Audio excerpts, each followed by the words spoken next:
It has been spreading the good news through the print media for almost 89 years by God's grace. And today, we'll talk with some of the staff of the National Catholic Register about its role as the nation's most complete and faithful news source. So please stay with us.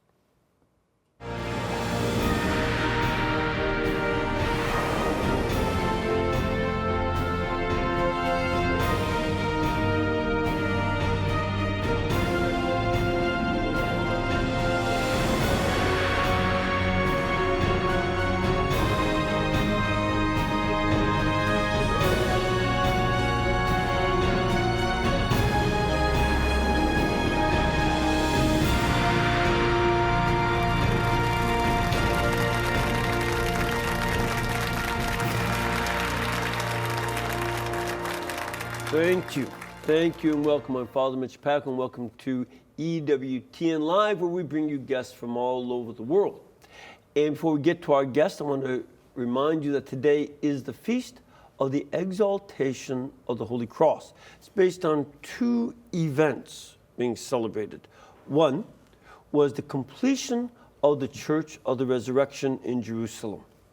This church was enormous, and it included Mount Calvary and the tomb of Jesus. And they're still there. Parts of the church are still there. You can still see some of the bricks from the days of Constantine and St. Helena.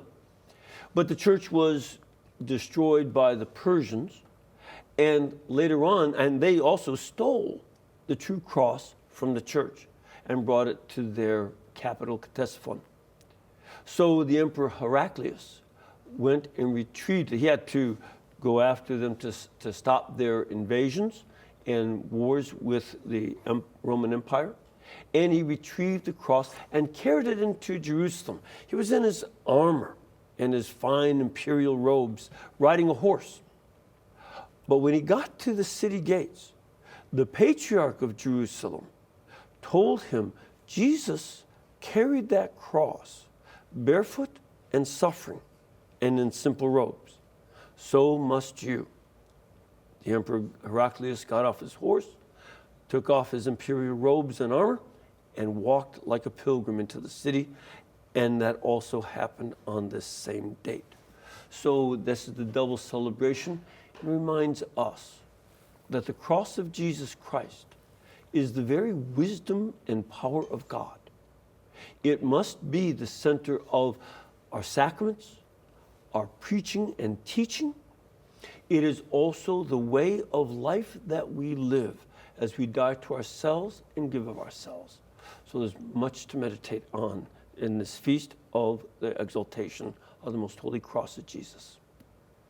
Now, tonight we have some guests, and you know how I say we bring from around the world, and we have them from various places.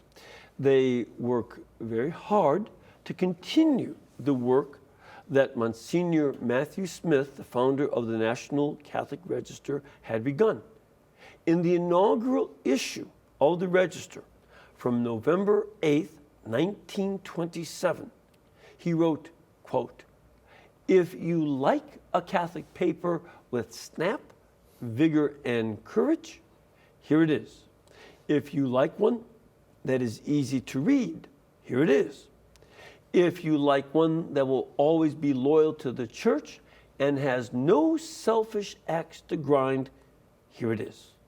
So, here to share with us how they seek to live up to the standard every day, please welcome the Register's Executive Director, Dan Burke, EWTN Senior Editor for the EWTN News Senior Editor, Matthew Bunson, and the Register's Rome correspondent, Edward Pentin. Edward, welcome. Good to have you here. Good to be with you. Great to be with you. Dan, welcome. Good to have you all here. Of course, Dan, you live here in beautiful Birmingham, Alabama, and you are the executive director. Tell us a little bit about what's going on with the newspaper. Well, it's quite incredible. Since the acquisition of the paper in February of 2011, we've grown about 85% Wow. in subscriptions. And online, we've grown exponentially compared to that. We have about 24 million page views a year. We reach very broad reach in Facebook and all of the social media platforms, and really we're very pleased with the growth on the paper side, but the majority of our influence actually is digital. Mm-hmm. So 24 million people having contact with the paper is huge. Yeah. And I was telling you something that I had a conversation with Mother Angelica. I've been here since '84 doing programs. And when we moved eventually to 24 hours, at first it wasn't possible because we only were on 4 hours a day when I first did shows. Then moved to 6 hours, then to 24 hours as she acquired enough programming. But I said to her back then, we need to have a news program. And he said, no, honey, this is something that we'll do. We can't do that now. We're just here to teach. But the need grew, and she recognized that too. So yeah, eventually she said that she always wanted a newspaper. I think you planted a good seed, and she recognized the incredible value to the faithful of providing a perspective when the events of the day collide, if you will, with the people of faith. Mm-hmm. And they have to understand how to deal with those events and interpret them. And frankly, if we're not out there doing that at EWTN News, with EWTN News Nightly, Catholic News Agency, the Register, who else is going to do it? I mean, the secular media, as you know, is a distortion machine.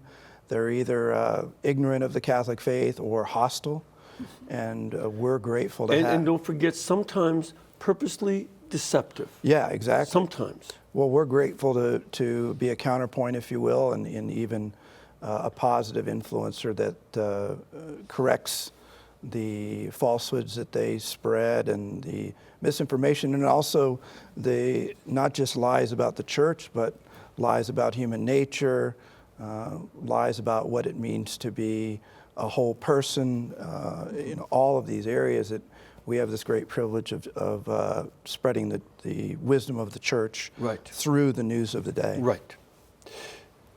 Matthew, you've been on this program in the past talking about work that you do in writing, but now you're doing something connected, and you're an historian by training, and an accomplished one. But now you're doing something, before it becomes history, it's news. What are you doing? Well, part of the fun of it is to actually write about history as it's unfolding. So in a way, we're still documenting history. Right. But we're doing it with the Register, with EWTN News, through that Catholic lens, through the lens of the magisterium. So one of the things you bring that up, I wanted to mention this.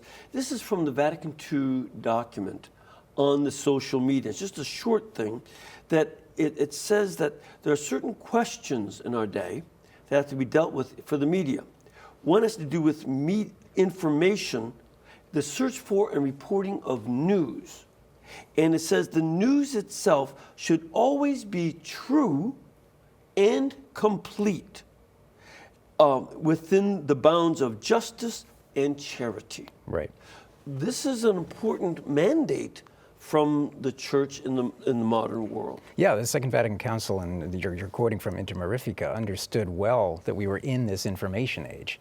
And I think they anticipated even the digital world that is now all around us. Mm-hmm. And as a church, we have an obligation to go into that. It's that great phrase that Pope Benedict XVI used, of the digital continent, that we have to evangelize there just as we did in the New World, as we did everywhere else. Mm-hmm.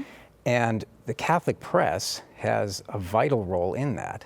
And within the Catholic press, EWTN News has a very unique niche, but an important one and an immense opportunity to influence culture, but really to shape culture with Catholic values to build that Catholic culture.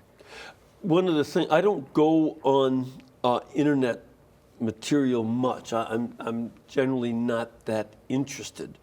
And I'm also find it upsetting because it's not only that there's a lot of vitriol and anger about life But there's also a lot of nasty language that is anything but charitable. So this is something that is a great place for us to evangelize and get involved in what's going on in the internet. Right, and a publication like the National Catholic Register, Catholic News Agency, and all the elements of EWTN News, but for my work with the Register, I see every day having the opportunity to look at a complete Catholic culture. So you're helping people to see the secular world, the world of art, of film, of sports, through that Catholic eye, to understand what's going on in the world, but then also to take the wisdom of the Church and comprehend it better. And then to be able to take that information to talk to family, with friends, with neighbors, on what this really means. Basically to take the truth out into the world. And for the Register then, as I was saying, it's uniquely positioned as a voice for the faith in a secular world. It's a place where you can go. It's an oasis, really, of the truth. Right. And what are you doing? First of all, you are working in our Rome bureau. Yes. What do you give us some of your own background? Well, I've been doing this now for 14 years, reporting from Rome, not just for the Register, but for different publications. I'm now full-time with the Register, but so I've gained, I think, over the years, a fairly good knowledge now of the Vatican and the Pope and how it all works. And that's what I try to offer. You didn't begin in Catholic media. No, I was actually teaching before I came here, but I moved into journalism before I came here. I got a job at Vatican Radio, and then from there I moved into print media. Yeah. And some of your work was in the secular realm as well, the secular media. Well, no, actually it was as well, yes, over the past 14 years, because I've been writing for secular publications as well. On the How Vatican. would you compare what the editorial policies you experience in the secular media with what you're doing now? It's quite different in the sense that the secular world, as we were saying earlier, does take a rather slanted vision of the Church, and not a truthful one. And it's always kind of a little bit snarky and anti-Catholic generally. Not purposely so, often it's out of ignorance. So the Catholic press, especially the Register, I think we can offer that balance to give the true picture of the Church and the true picture of the faith, which you just don't get in a lot of the mainstream press. One of the things that I suspect is that for a lot of the secular media, it's a certain triumphalism of secular snarkiness over against the Church. Would that be a fair description? Yes, I think it is. And I think, as I say, that's where the Register, I think, and other Catholic publications can come in, because we give the fuller picture and help people see things through the eyes of faith, hopefully, the news. And I think, obviously, always getting to the truth of the matter. That to me, has always been the most important aspect of that. I think one of the issues is that there's a cynicism that's part of being a journalist, because you're supposed to ask questions to know what's really going on. But when it comes to religion, the cynicism is turned up a bit. And I remember the great line of Archbishop Sheen, who said that a cynic is someone who knows the price of everything and the value of nothing. And that this is sometimes the way the secular media, they know, well, who's making some money off of this? What are you getting out of it? But they don't understand the value of what gets done. Yes, and also I think the beauty of the faith and the richness of it often gets moved to one side, I think, in the secular press for the sensational instead. That's, I think, tends to be the case. So what do you see then, and this would be to any one of you three, what do you see as some of the challenges that you have right now in doing Catholic media? I'll hit that one first and then have the guys jump in. But one of the challenges is that we're not a for-profit entity. And doing what we do is quite expensive. Travel, we'd love to do more investigative journalism, that sort of thing. So one of our primary limitations from my standpoint managing the Register is having sufficient funds to really address all the things that we want to address to the depth that we want to address it. But there are other challenges related to just good journalism. Yeah, but that is an important one. Having enough money to send reporters to look at the situations themselves rather than repeat what the news services say, which is what goes on in most of the secular papers. Well, most people would be amazed at how small our team really is. I mean, there's about 20 core team members on the Register, and with the reach that we have, a lot of people think we have 50 full-time staff members, that sort of thing. But of course, the Lord empowers us in our work and gives us strength and wisdom. He does a multiplication of the bytes. Right, right. Rather than of the bread. Yeah. And Matthew? Yeah, I think there are a couple of things. The first is remaining attuned to changing technology. When the Register started, it was snappy, as you were as you were quoting earlier. The Register is still snappy, but it's now snappy in a different environment. We still have that all-important print edition, but this digital presence is vital. But even just in the last 10 years, last 15 years, look at the changes in technology of how we deliver that news, the changing culture online, the changing vocabulary online.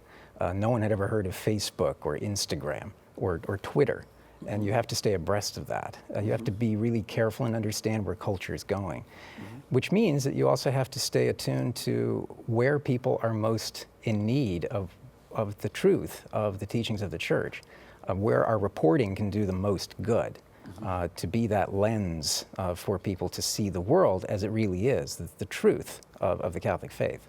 So it's a very difficult task always to be aware, looking forward, while being patient and cognizant of where we are and where we can do the most good for people right now. Edward? Yeah, I think that's true. And also, I think in the Register, we try to be not first, but right. And so we try to go deeper. Wait, explain why that distinction is important. Because, inside the media business, to understand it. But what do you mean by that statement? It's more important to be right than it is to be first. Well, I think it's, especially in today's 24-hour news cycle, it's very tempting to get the news out as quickly as possible without actually giving a fully rounded picture. And we don't always get it right, but we do try to get the depth and the accuracy right, rather than just speeding out articles, to get them published as soon as possible. So it's better, I think, for the reader. It gives them much more of a rounded picture of what's going on, rather than just the sort of quick headline news that you often get.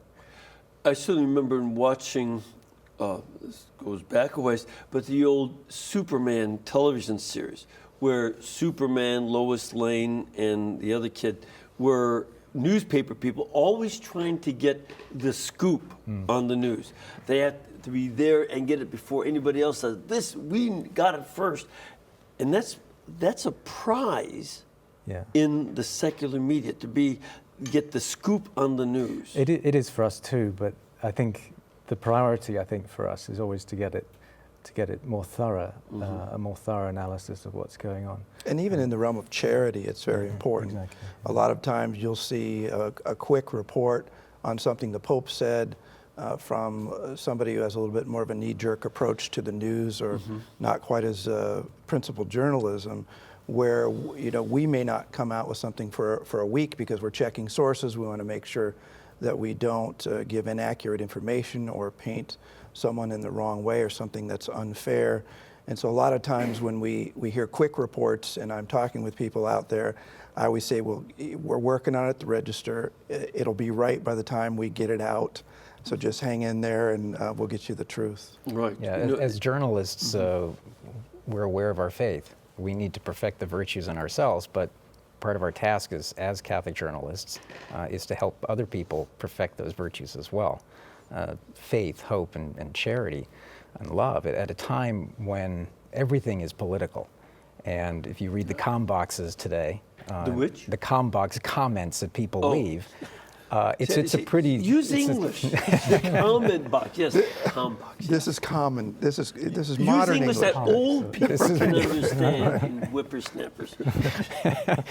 The comments that we see every day, the level of acrimony, division, and hate are something that we have to deal with, we have to help people deal with. And the way you do it, is, as Edward said, is to make sure that we're right, that we're not actually contributing to misinformation, to playing into the hands of those who favor shallow journalism or gotcha journalism. This is one of the things that I also certainly noticed.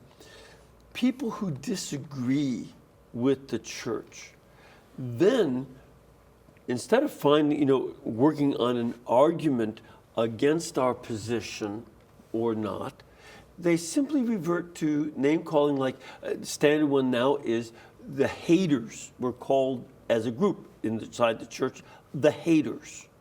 And this is a way just to show, oh, you just hate everybody when your religion is supposed to be about love, and you hear a lot of that. And the other thing too is, so that's hardly charity, but the other thing is this concern where in some of the media, it's very upfront and explicit that, people on one network are saying, well, we got to get Mrs. Clinton elected. And on another network, we got to get Mr. Trump elected. Is this, where do you stand on trying to get anybody elected? Are you working on the dog catcher? What are you doing? That's not our place. Our place is really to examine the positions of the candidates against church teaching and reveal that to those who read. And a lot of times folks want us to connect the dots, but as a nonprofit entity, we have certain constraints that we have to deal with, and we don't... Yeah, there's a law that, Lyndon Baines Johnson had put into effect back, I think, in the 40s, that not-for-profits cannot promote or reject a candidate. We can critique positions and morality, but we can't say, don't vote for this one or do vote for this one. We can't do that. Well, as we get near to the elections, of course, and Matthew can give you an update on that, we're going to be covering in depth the positions of the candidates as compared to the teachings of the church, which I think make things fairly clear. But you won't hear about endorsements from the register of any candidate. And any voter, of course, especially a Catholic voter, is trying to discern how to vote. At least they should be. How to act on your conscience when you vote. Now you have to form your conscience, and we see one of our essential tasks is to help people to form their consciences properly. Right. And that's to give them the tools to do that. Right. We're not going to tell you who to vote for, but we will provide you with a lot of information on the platforms of the parties, on where the candidates stand on the issues. And you can compare and you can contrast it with what the church teaches. The other thing, too, is that we're looking not just at the candidates, but at the vital issues of our time. What's important to the country right now? Life, of course, stands at the pinnacle of that the life issues, abortion.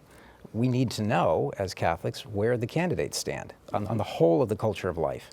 And we can look at other issues as well. But then we're also going to be focusing on a lot of the down ticket races. Some of the Senate races. What do you mean by down ticket? Senate races, where the House of Representatives stands. Some of the state propositions that are governors, but also propositions. For example, the so-called death with dignity propositions that are floating around the country, assisted suicide. Things that Catholics need to be aware of. And in many cases, Catholics will read some of our coverage in the state they're living in and be surprised that there's something like this measure up for a vote. Yeah, they don't even know. And now they'll be able to act on it. Right. We just heard today that in the Commonwealth of Massachusetts, that churches will not be allowed to have specifically non-religious experiences, such as spaghetti dinners and fish fries, unless they have transgender bathrooms. So this is something that, these are things that need to be known to folks. Mm-hmm. And these are problems in the secular world. But Edward, I want to ask you something. It's not as if everything inside the church is rosy, easy, and going along with smooth following of the gospel. There are tensions of what gets said and done inside the church. Yes. How do you deal with that? Especially, and you're in Rome, and a lot of church news goes on there. How do you deal with those issues where there are problems inside the church that you have to report on and let people know about the problems? Yeah, it's a bit of a tightrope because you want to obviously report the truth, but you don't want to get the faithful obviously discouraged by what's going on in the church, because it's not always a pretty sight and it's not always edifying. But it is important that I think the readers know what's going on and are free to make up their own mind. So I see my job and with my editors to just get the truth and the facts out, and then let the readers make up their mind.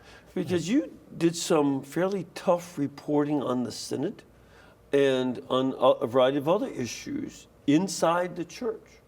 How did that go for you? Yeah, well, that was that was something I had to think and pray quite hard about to do that, because I knew that the things I would uncover would not be particularly pleasant. But at the same time, I thought it would be a service to the church to reveal them, because I felt the faithful would want to know what's going on. So I did that, but I think it was, as a journalist, I think it was a duty to do that sort of thing. Because there are certain things in the church that have to remain secret. What I hear in confession has to remain a secret. A lot of issues about persons out of charity and justice, as it says here. You can't talk about it. And that's true also in the secular realm. It's not charitable or just to hear, there's a rumor about somebody having scandal, and you just print the rumor. It's not just, and it's not charitable. So this is not good. But it is also important in secular media and in the church to have those things that are justly should be known by the faithful, so that they too can have their proper voice. That too must be done.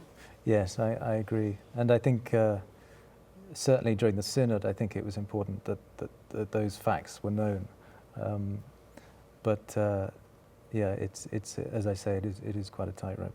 But I think what I've found also over the years I've been reporting on the Vatican is that it's one interesting trend I found is that the church, what comes out of the Vatican has been narrowed, and what the Vatican feels it can say has been narrowed.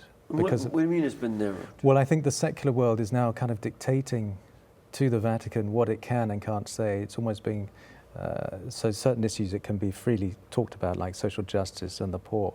But when it comes to the more neuralgic issues like abortion and anything to do really with marriage and the family, it's becoming more and more restricted. And that's in other words, the secular media will punish the church with harsh reporting if you bring up abortion, same-sex marriage, and other issues that they like.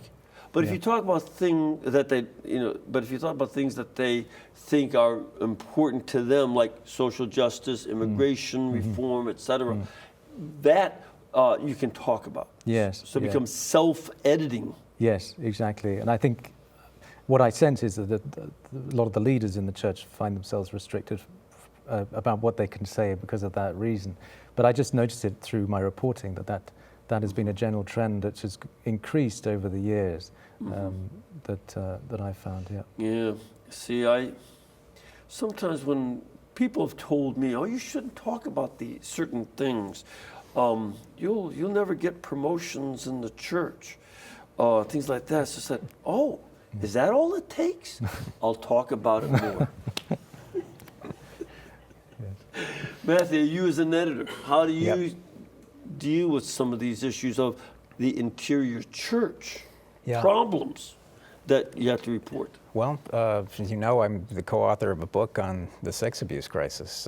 And I'd mention that because Greg Erlandson and I, as authors of this book, realized very early on that there was terrible reporting on the sex abuse scandal. It's awful. I mean, it was Now, there were huge problems, but the reporting itself was horribly biased against the church. So our objective was to... And the other thing I find is there is underreporting of how widespread the sexual abuse of children is in other institutions and other situations, highlighting us as if the Catholic, the 1.8% of guilty Catholic clergy were the only ones in the country. And it's far worse. It's 5 times that rate in the public schools. Right. So, and this needs to, not that we want our problems not reported, but this is a serious problem to protect children. Right. At all, to do everything that we can to bring authentic reform. But the point that we were trying to make, too, with this book was, here's what the church is actually doing under Pope Benedict XVI, now, of course, under Pope Francis. So as journalists, as editors, it's the dual task of being truthful, as Edward is saying, but also to help people to understand the wider context of what's going on and what the church is actually doing and saying. In the case, for example, of the sex abuse crisis, we are now the global institutional leader in creating a safe environment for children, in making sure that children are protected, and in dealing with abusers, something that isn't really talked about very much. So you can look at issue by issue. Abortion is one of those where there are a lot of people who want the church to stop talking about it. Right. But the more that they tell us to do this, as you were just saying, the more we need to be talking about it. Yeah. Because we're seeing the results of abortion cutting across all of culture. The devastation in China is looming. I think that somebody told me there are about over 200 million men for whom there's no woman to marry. Right. This is an upcoming catastrophe. And among the women who survived abortion, they didn't get aborted, the suicidal rate has skyrocketed in China. We need to report that abortion has devastating problems for those who live beyond, who don't get aborted as well as those who are aborted. And the plight of Christians around the world, the 150 million Christians who are living under different types of despotic or oppressive regimes, who are facing persecution and oppression simply because they profess Jesus Christ. Part of our great reporting in the last couple of months has been focusing on this. We just had a terrific piece by Peter Jesser Smith on South Sudan, the situation there, and what the church is doing. Right. We have an editorial in this issue on the plight of Christians around the world. So we're bringing to people's attention a lot of those things around the world that they need to know about. Yeah, it's I've been reporting a lot on how the last century has been the greatest age of martyrdom, and we're still in it. We're still in it, especially from atheistic and secular governments, also from Islamist terrorists, but mostly from atheists. And this is something that we have to very much deal with. All right, why don't we take a break? We're going to come back in a couple of minutes. We want to get your phone calls and questions from our studio audience, so please stay with us.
Thank you. First, I want to welcome you to come here and join us.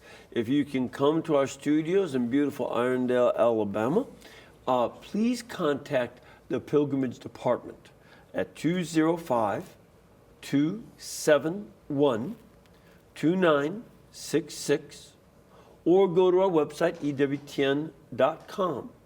And they will give you information about the scheduling of the masses, the programs, tours of the studios, of course, information on how to get up to Hansville to go pray with the sisters, and information about places to stay and visit and eat and all that good stuff. So we'd love to have you. Secondly, we'd also like to invite you to try 6 free issues of the Catholic Register. nationalcatholicregister.com/TV. ncregister.com/TV, or you can call the register's phone number, 1-800-421-3230, and just mention the code 9TV. 9TV. And they'll send you 6, there's not the same paper, 6 copies, but 6 different editions of it, so you can see how you like it and use that. Okay. You all ready for a question or two from our audience? Start off with this lady. Ma'am, where are you from? I'm from Wilmington, Delaware. Oh, good to have you. I think I mentioned to you before the show that I used to live there when I was about 4 years old back in 1953. As a matter of fact, I got the chicken pox there. But I came to Alabama to get the shingles. That's the secondary result. What is your question? Well, I'm a bit of an internet news junkie, and I subscribe to about 6 different Catholic daily inputs. Of course, the National Catholic Register is one. One of the things I discovered is that so many of the links of the other sources take me back to the Catholic Register. And I'm wondering who really is first? Where are you getting your sources? Do you all copy from one another?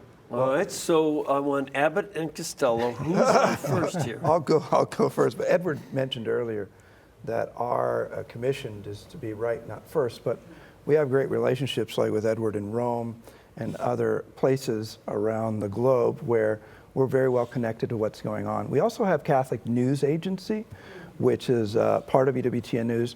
They do shorter articles and move faster, and a lot of times we publish their pieces as well. And so that the combination of the in-depth news, our relationships, and then the work of Catholic News Agency can help us get out there a little bit more quickly sometimes and cover a really wide swath of news opportunities to bring to you. So I'm glad that you're finding us to be pretty relevant and timely, even when we're trying to be right and not first. I would add that I myself get those Catholic News Service notes. You know, they'll send daily articles, sometimes more than once a day. Yeah. And that is a great resource. I mean, I can quickly take a look at some of the key headlines and look at the areas I'm more interested in. So that's very helpful to have that. And it comes on a speedy fashion. Yeah, if folks want to subscribe to our daily feed, you can sign up and get your inbox filled every day with different stories that come through every day, whether through the Register or Catholic News Agency. Mm-hmm. And so just go on to ncregister.com and sign up, and you can do the same. All right. Yeah, and there are always stories in the pipeline. Every day brings a new set of interesting stories. Edward devotes his life to keeping up on what's going on just on the Rome side, and that's a full-time job for you, I know. But just what's happening around the world and just around the United States, but also stories that people may not be aware of. I referenced the story about South Sudan. Yes. That's something that you're not going to hear anywhere else. So that kind of a story that we can cover, that we're sort of uniquely positioned to cover, will then be picked up by other news agencies, by other news sites, websites, Catholic sites, because it's interesting, it's timely, but it's also important for people to know. Right, and there, a lot of you're planning to do some coverage in the Middle East, Yes. to report on how the Christians are doing and other refugees, Muslim and Yazidi and Kurdish and lots of refugees throughout the Middle East with the present chaos that's going on. Yeah, that's next week Father Mitch, I'll be going to the Middle East just to cover that with the delegation. So I'll be reporting for the Register on that as well. So it's not just Rome, but we can sort of go a bit further afield if the resources allow. But We have another question from our studio audience. Ma'am, where are you from? I'm from Palm Coast, Florida. Great, good to have you here. Great And to be here. what is your question or comment? My question is, what is being done to reach the Hispanic population? Our Catholic News Agency division is one of the largest news distribution networks in South America and Spanish-speaking countries. It's called Así Prensa, and that's part of, we translate a lot of work from Spanish to English and English to Spanish, and we have a very large social media reach through our Spanish shows that we have at EWTN. We put news through those channels. So we actually have a vast network of service for those whose first language is Spanish and want to read their news in that context. And we're grateful to be able to do that in many other languages as well. And that would certainly be part of Mother Angelica's early vision of having Spanish radio, well, first Spanish TV, then Spanish radio, and now Spanish news as well.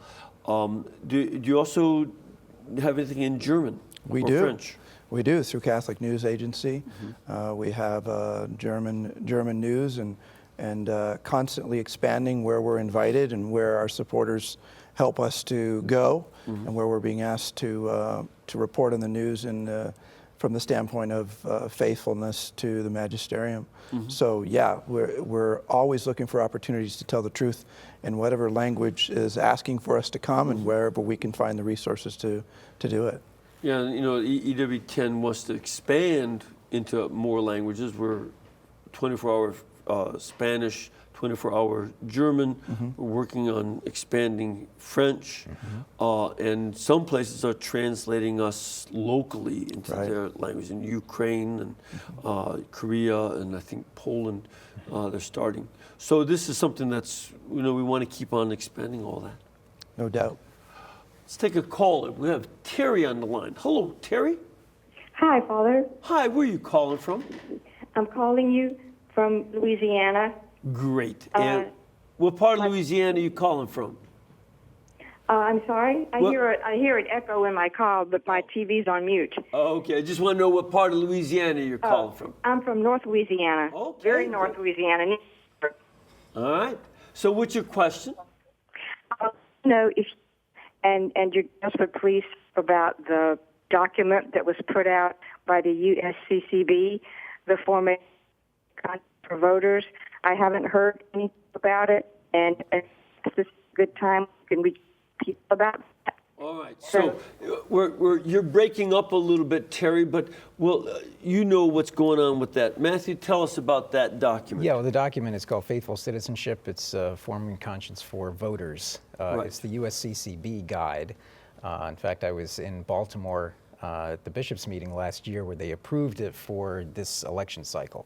And it helps voters to go sort of issue by issue on how to form their consciences to vote.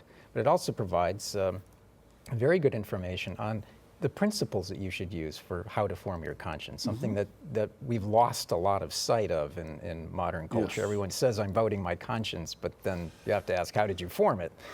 Well, see, that's one of the problems, is that for a lot of people, conscience is equated with how they feel about something.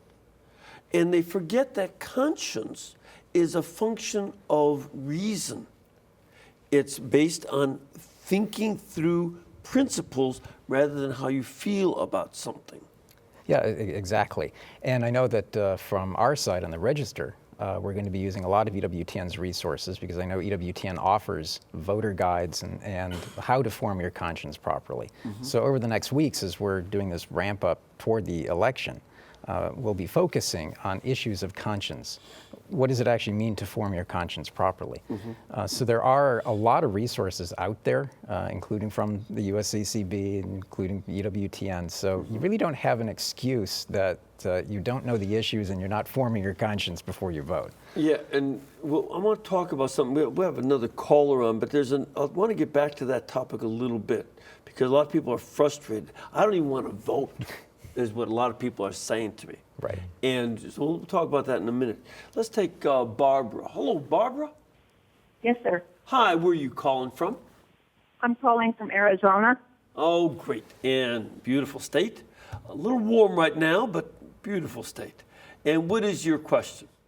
Okay, my question is for the National Catholic Register. I've been reading the Register for years, and I love it, and I want to know how to spread the word about the Register, like at my parish. Are there bulletin inserts or posters I can put up, or your prescription cards or something? How can I do that? Oh, thanks. That's a great question. Yeah, definitely. You can reach us through ncregister.com. We have a customer service area, and we can, for instance, your church can subscribe to a bulk subscription where they can purchase 25 copies at a time or more and have those ready for parishioners when they come in.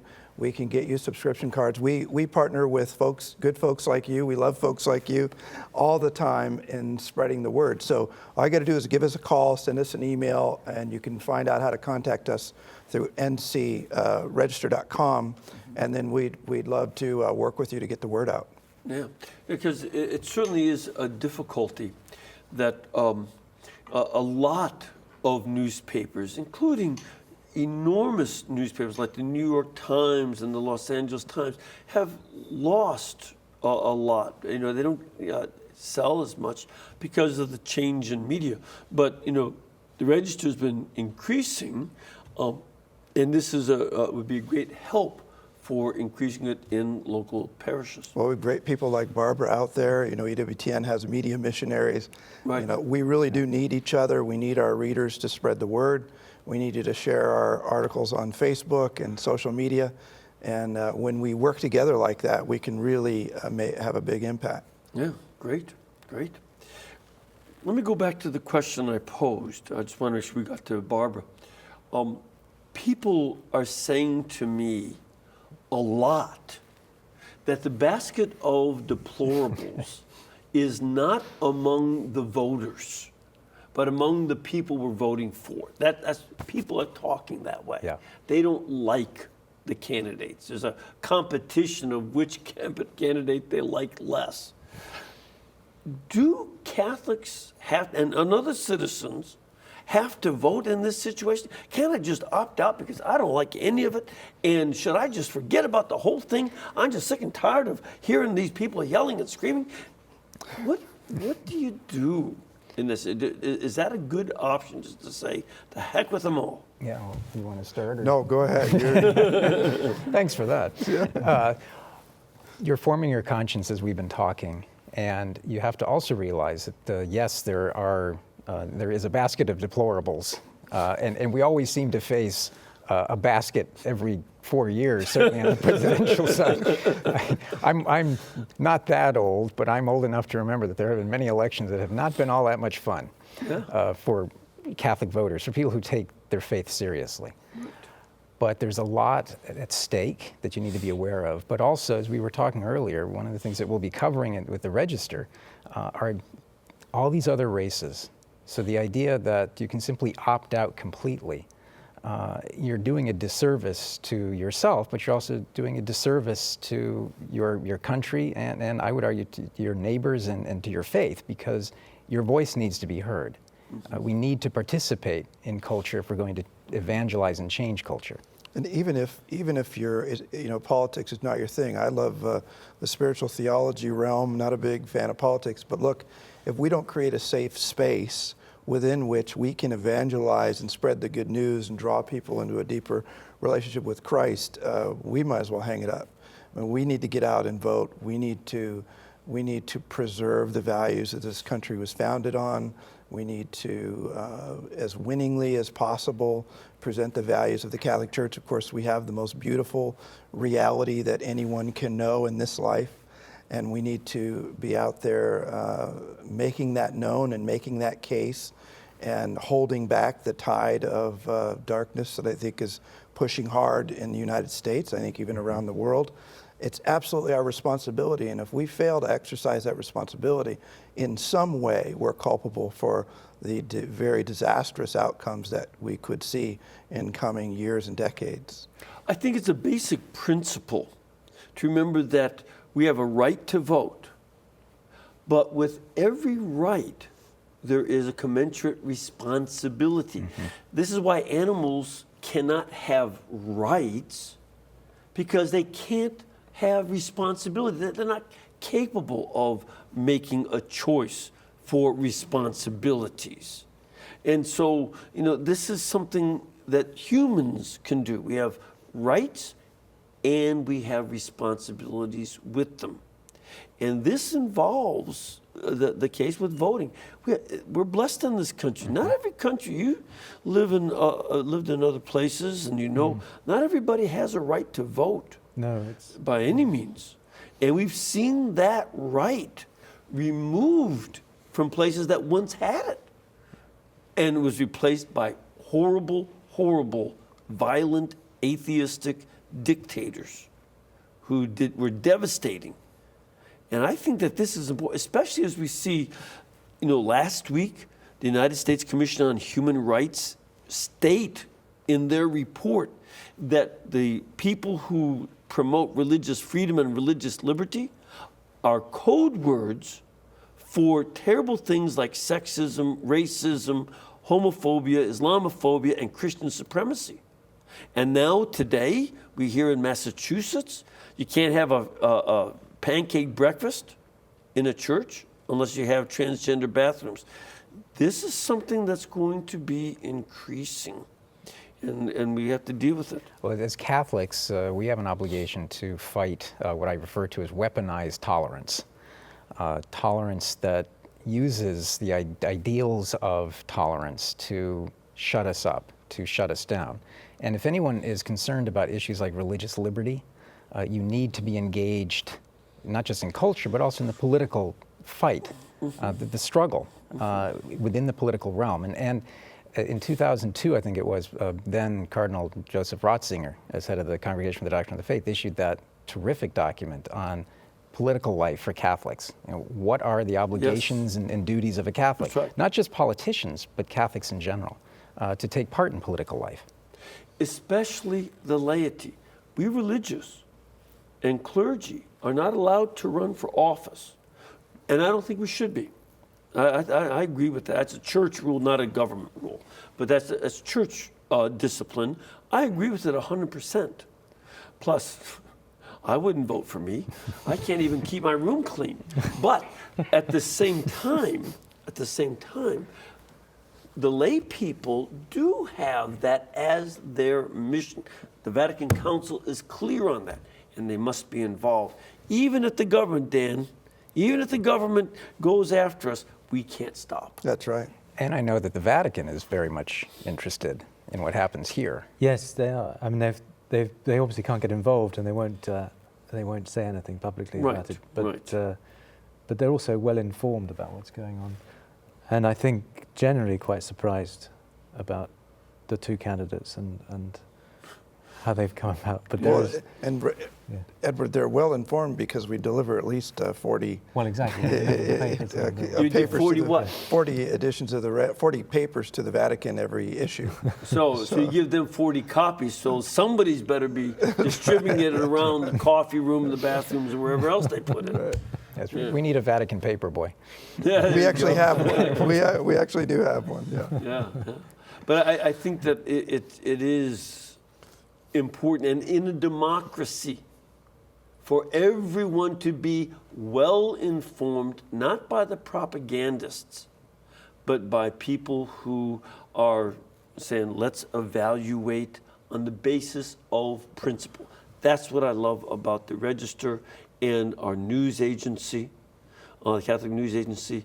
We do the evaluation on the basis of principle by which Jesus Christ and our commitment to God and our commitment to His church come ahead of all other commitments. And secondly is our commitment to the nation. And thirdly is a commitment to any political party and then to candidates. But if we reverse any of that and put parties ahead of the nation, or parties and nation ahead of God and the church, we will end up with the kind of dictatorships that we saw in the French Revolution and the Soviet Revolution and elsewhere. So this is something we have to deal with. But we also have to deal with it. We're out of time. Thank you for being here. And may Almighty God bless all of you, the Father, the Son, and the Holy Spirit. Amen. And again, we want to remind you that not only can you subscribe for the Register, National Catholic Register, but also we need you to support us here at the network. Keep us in between your gas bill, your electric bill, and cable bill. Mother wanted this network to be brought to you by you, and we depend on that. So God bless you and thank you.